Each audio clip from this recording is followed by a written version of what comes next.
Uka was a small village, quiet and peaceful, hidden in the hills of the F Kingdom. The people there lived simple lives, farming, fetching water, and sitting together in the evenings. To just everybody knew everybody in Uka, and news travelled fast if something happened to one person. By the next morning, the whole village would hear about it, but lately fear had settled over the village. For some months now, young women were being found dead, one after the other. Nobody knew what was killing them, but one thing was always the same: the strange marks on their necks. They looked like snake bites, but nobody could say for sure. No one had ever seen a snake around the women. When they died, it was as if the deaths were happening in secret, and that made it even more frightening. The village Chief Obi sent hunters into the bush to find the snake, but they came back empty-handed. The deaths didn't stop, and the fear only grew stronger. Mothers started warning their daughters not to move around at night, even in the daytime.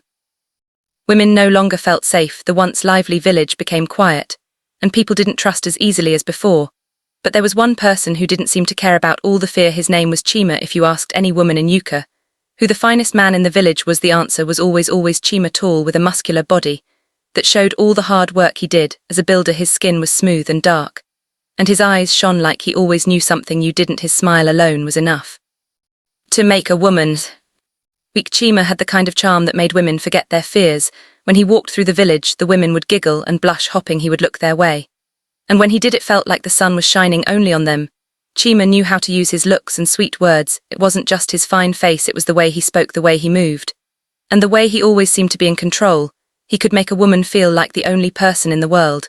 But behind all that charm and beauty, Chima carried a dangerous secret. He didn't care about the fear in the village.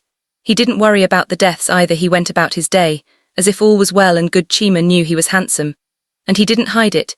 He walked around the village with confidence, his head held high and his eyes always searching for his next catch. The women of Uka were drawn to him like ants to sugar, whether at the village well, the market, or on the farm. As long as Chima was nearby, the women couldn't take their eyes off him. But it wasn't just about his looks. Chima had a way of talking that made any woman feel special. He knew the right things to say at the right time. His voice was deep and smooth like the calm before a storm, and he always knew how to make a woman smile, even when she was feeling down. He didn't need to rush. Chima took his time, slowly drawing them in, making them trust him, making them want him. If he wanted a woman, he would get her. All it took was one charming smile, a few sweet words, and before long, she was his. And once he had her, he would take her to his hut at the edge of the village, away from prying eyes. There, under the soft glow of the moon, Chima would work his magic. He was gentle, patient, making each woman feel like she was the most important person in the world. But when the night grew darker, Chima would always ask the same strange question: do you know the difference between a man's manhood and a snake? The women never knew what to say. They would laugh, thinking it was a joke. But before they could answer, Chima would whistle a soft, eerie sound that seemed to float in the air. The women would feel uneasy, like something was about to happen. And that's when it did. Something would shift in the room, and before they could react, they would feel a cold, smooth touch on their skin. A snake, dark and dangerous, would slither out from Char's trousers. The women always froze, their fear too strong to scream or run. The snake would wrap itself around them slowly, as if toying with its prey. Then, with a quick strike, it would bite them on the neck. The bite was always the same, two sharp marks like fangs sinking deep into their skin. The venom would spread quickly. The women would gasp, their body shaking. As the poison took hold, within minutes it was over. They were dead, and Chima was left standing over their lifeless bodies, his face expressionless. By morning, the woman's body would be found in the village square, cold and pale, with the strange bite marks on her neck. The villagers would gather around, shaking their heads, wondering what kind of snake could do such a thing. But no one ever suspected Chima. He was too handsome, too charming, too perfect. Each time another woman died, the fear in the village grew. But Chima didn't care. He continued his life as if nothing was happening. The women still blushed and giggled when he walked by, completely unaware of the danger that lurked beneath his good looks and sweet words. Life in Uka went on, even with the fear hanging over the village. The women were more cautious, especially at night, but the daily routine of fetching water, farming and trading continued. Every time a woman died, people would mourn, but nobody had any answers. The village chief Obi tried to keep the people calm, but deep down everyone knew that something was wrong. And it wasn't just a normal snake causing these deaths. Then one day, a new face appeared in the village.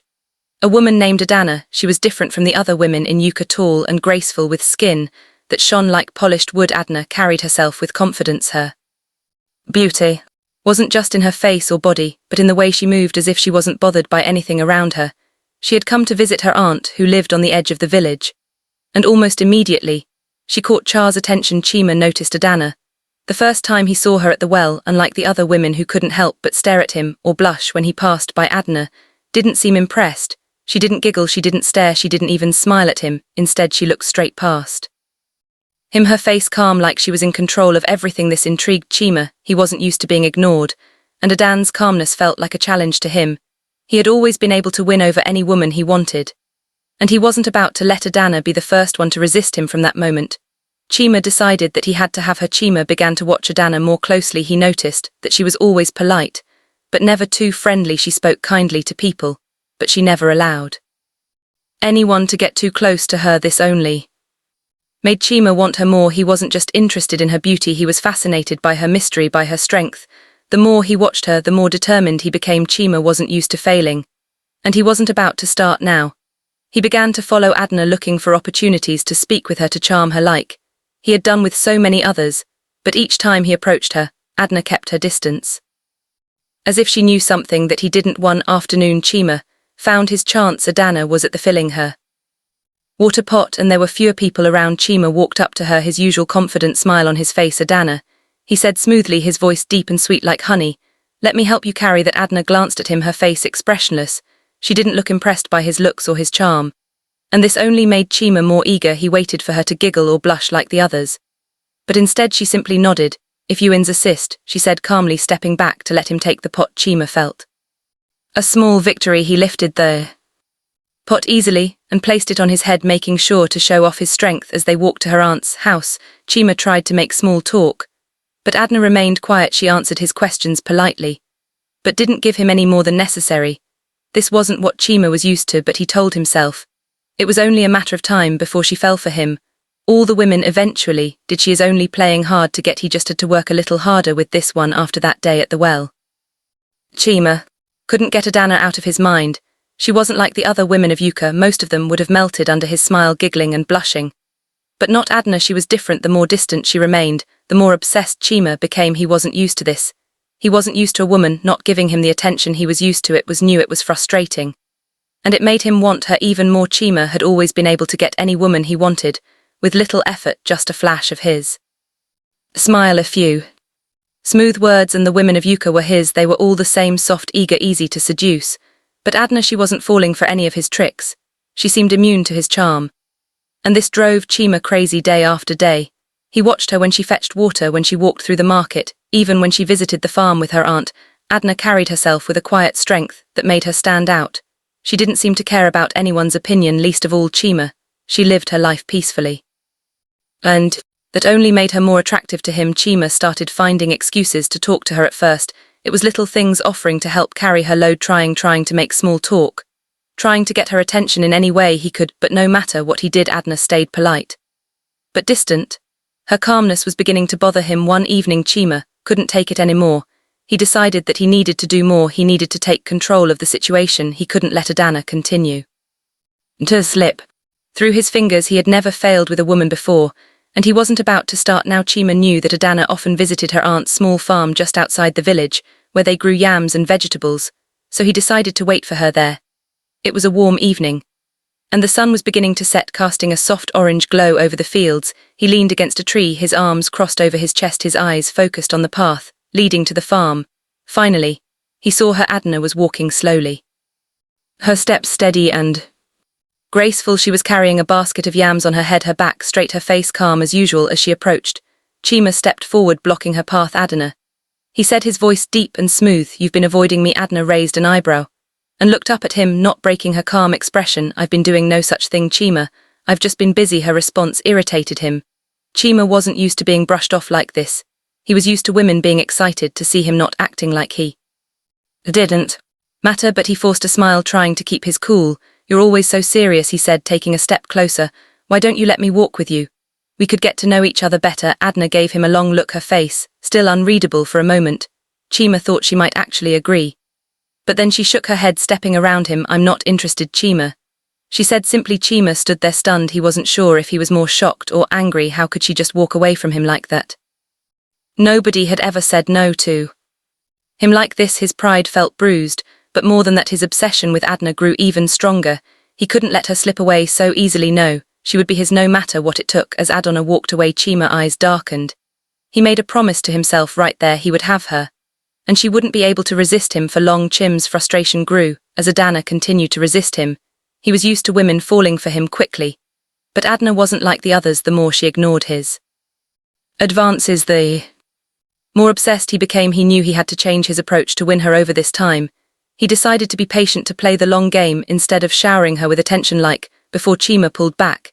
He stopped following her around and barely spoke to her when they crossed paths. It didn't take long for Adanna to notice the change. She had expected him to keep trying, but now he seemed distant, almost uninterested. The shift in Chima's behavior worked. After days of watching him from a distance, Adanna became curious. She approached him one evening as he sat outside his hut sharpening his tools. "You've been quiet lately," she remarked, her tone calm, but curious. Chima simply nodded, keeping his answers short, and his face expressionless. He knew this would draw her in. After a few moments of silence, Chima suggested a walk, and Adanna agreed, her guard lowering slightly. As they walked, Chima kept the conversation light, just enough to keep her comfortable.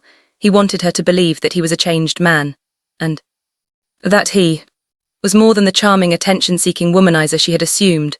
And slowly it seemed to work. Chima had played his cards right, and now Adanna's defenses were lowering. She no longer looked at him with suspicion, and her once guarded responses softened. Chima could sense that the moment he had been waiting for was near. His patience had paid off. One evening, as the sun was setting over the village, Chima decided it was time to act. He invited Adanna to his hut, saying they could share a quiet evening together. Adanna, now more comfortable around him, agreed. The air was still, and the village seemed almost too quiet as they made their way to his hut on the outskirts of Ukoja. Inside, the flickering light from a small oil lamp cast soft shadows on the walls. Chima offered her a seat and poured her some palm wine, his voice calm and soothing as they talked. Adanna sipped the wine slowly, her eyes watching him carefully, but no longer with the sharpness of before. Chima smiled inwardly, knowing that the moment was finally his. He moved closer, gently brushing his fingers against her hand, and began to speak in that low, seductive voice he was known for. "Adanna," he said softly, "I've been thinking about you. You're different from the others, strong, independent." Adanna smiled, faintly, still relaxed, but Chima could see the effect his words were having. He leaned in a little closer, his voice now almost a whisper. "Do you know the difference between a man's manhood and a snake?" Adanna's brows furrowed, slightly confused by the sudden question. She opened her mouth to respond, but before she could say anything, Chima began to whistle. The sound was soft at first, barely noticeable, but it grew louder, filling the room with an eerie tune. Adanna shifted in her seat, suddenly uneasy, but it was too late. From the shadows, a dark shape began to stir. Adanna's eyes widened as she saw it, a snake, long and menacing, slithering out from Chim's trousers.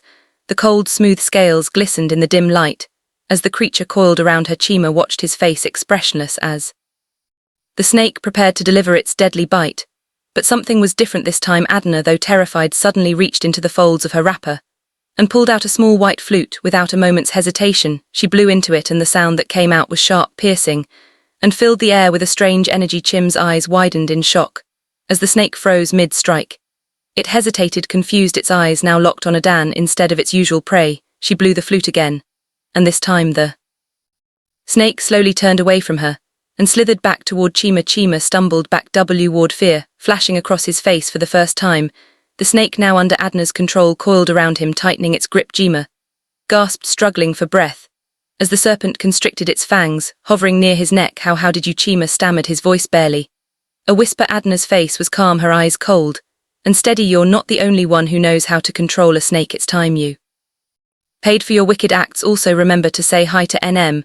Before Chima could respond, the snake struck, sinking its fangs into his neck. The venom spread quickly, paralyzing him almost instantly. His body convulsed, his breathing shallow as the life drained out of him. Adanna stood over him, her expression unreadable. As Chim's body went still, the snake loosened its grip and slithered away into the darkness, leaving Chima lifeless on the floor. Long before Adanna ever set foot in Ukoja, her heart was heavy with grief and anger. The reason she had come to the village wasn't just to visit her aunt, it was to find answers. A few months earlier, she had lost her closest friend Nkem in one of the mysterious deaths that had shaken the nearby villages. The pain of losing Nkem had cut deep, and Adanna had made a vow to herself that she would find the person responsible. Nkem and Adanna had grown up together, inseparable since childhood. Nkem was full of life, always laughing, was bright. They had shared everything from their dreams to their deepest Secrets. One evening Nkem had told Adanna she was seeing someone new, a man she described as tall, handsome and charming, someone who made her feel like the only woman in the world, but Nunarm never mentioned his name. She only said that this new man had something mysterious about him, something she couldn't quite explain. 2 weeks later, Nkem was found dead. Her body lay in the village square, cold, gold and pale, with strange bite marks on her neck, just like the others. The village mourned her loss, but no one had answers. Adanna was devastated, and her grief quickly turned to suspicion. Who was this man Nkem had been seeing? Why hadn't she revealed his name? And why did no one know anything about him? Adanna couldn't let it go. She knew that her friend's death wasn't some random accident. It had to be connected to this mysterious man. Her instincts told her that something dark was at play, so she began asking questions quietly, carefully. She wanted to know everything there was to know about the recent deaths, and soon enough her search led her to Ukoja. When Adanna arrived in Ukoja and laid eyes on Chima for the first time, she immediately suspected him. His looks, his charm, and the way he commanded attention, it all fit the description Kim had given. Chima was the kind of man who could seduce any woman, and Adanna's instincts told her that he was hiding something. But Adanna knew she couldn't confront him directly. Chima was too careful, too clever. If she wanted to get to the bottom of the mystery, she had to be patient. She had to play his game, make him think she was just another woman drawn to his charm. And so she allowed him to approach her, to believe he was slowly winning her over. But all the while Adanna was watching, waiting for the right moment to strike. Before coming to Ukoja, Adanna had sought the help of a powerful oracle in her home village. The deaths were too strange, too similar to be the work of an ordinary snake. The oracle was known for seeing beyond the physical world, for uncovering hidden truths, and Adanna hoped she would have answers. The oracle had welcomed Adanna into her small hut, filled with the smell of burning herbs and thick with the energy of the unseen. Adanna explained everything in Nkem's mysterious death. The bite marks, the strange man her friend had mentioned. The oracle listened in silence, her eyes closed, as if she were seeing things far beyond the walls of her hut. Finally, the oracle opened her eyes and spoke. There is a man, she said in a low, raspy voice, whose manhood is not like that of ordinary men. He carries a snake within him, a serpent of seduction and death. It is his weapon, his curse. With it he lures women to his bed. And once they are under his spell, the snake strikes, the venom kills, swiftly leaving only the marks behind. Adanna felt a chill run through her. She had suspected something dark, but this was beyond anything she had imagined. A snake man able to charm women into their own deaths. It sounded impossible, but the death in Yoa were too real, too frequent to ignore. Is there any way to stop him? Adanna asked, her voice steady despite the fear growing inside her. The oracle nodded slowly. There is a way, but it is dangerous. You must use his weapon against him. The snake responds to a specific sound, a whistle that he uses to summon it. But with the right tool you can control the snake. I will give you a flute, a sacred instrument that can protect you. If you play it at the right moment, the snake will obey you, not him. The oracle handed Adanna a small silver flute. No bigger than her hand, it looked simple, but Adanna could feel the power within it. This was her only chance, but be warned, the oracle continued. He is clever. He will try to seduce you, to make you trust him. You must let him believe that he has won. Only then can you strike with the flute in hand. And a plan forming in her mind, Adanna set off for Yoa, ready to face the man she believed was behind her friend's death. From the moment she saw Chima, she knew she was right. He fit the description perfectly, the charm, the arrogance, the way he seemed to draw women in like flies to honey. She had to be careful. She couldn't let him see her true intentions, so she played along, allowing him to think he was getting closer, that she was falling for him just like the others had. Little did Chima know that Adanna was different. She wasn't just another victim. She was here for revenge, for justice. And with the oracle flute, she had the power to make sure that Chima paid for what he had done to Nkem, and to all the other women who had fallen under his deadly spell. By morning the village of Ukoja was buzzing with whispers. Villagers gathered in the square, their faces filled with shock and disbelief. Chima, the man they had all admired, lay lifeless in the middle of the square, his body pale. And still beside him the snake, his deadly secret L, coiled, its head severed. And lifeless, Adanna stood before the villagers, her face calm, but her heart heavy. She had done what she came to do. She had avenged her friend Nkem, and brought an end to the terror that had haunted the women of Ukoja for so long. The village was silent as she spoke, her voice steady and clear. I am not just an ordinary visitor, she said, her eyes scanning the crowd. I came here with a mission to find the man responsible for my friend Nkem's death, and to put an end to the killings. Chima, with all his charm and good looks, was not what he seemed. He was the cause of all the deaths in this village. He used his snake manhood hidden inside him to seduce and kill women. The villagers were stunned. They had never suspected Chima, the handsome, charming builder, who seemed perfect. Every way of being the source of so much pain and misery for years. He had lived among them, gaining their trust, all while hiding the dark truth behind his smile. They had been blinded by his charm, by his fine looks, never imagining that he was a monster in disguise. Murmurs of disbelief spread through the crowd.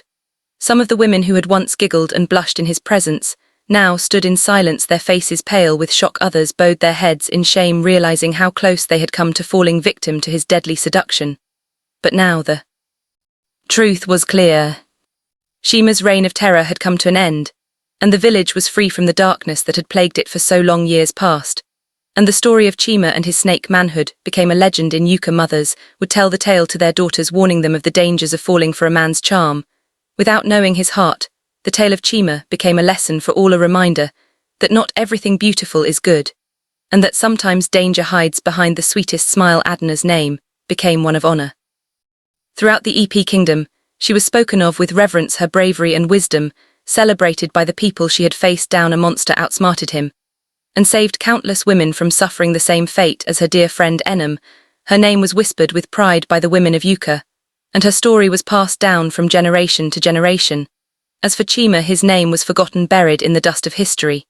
No one spoke of him anymore, except as a warning to those who might be tempted to use charm and deceit for evil. The villagers would remember the darkness he brought, but they would never honor his memory. The village of Ukoja thrived once again.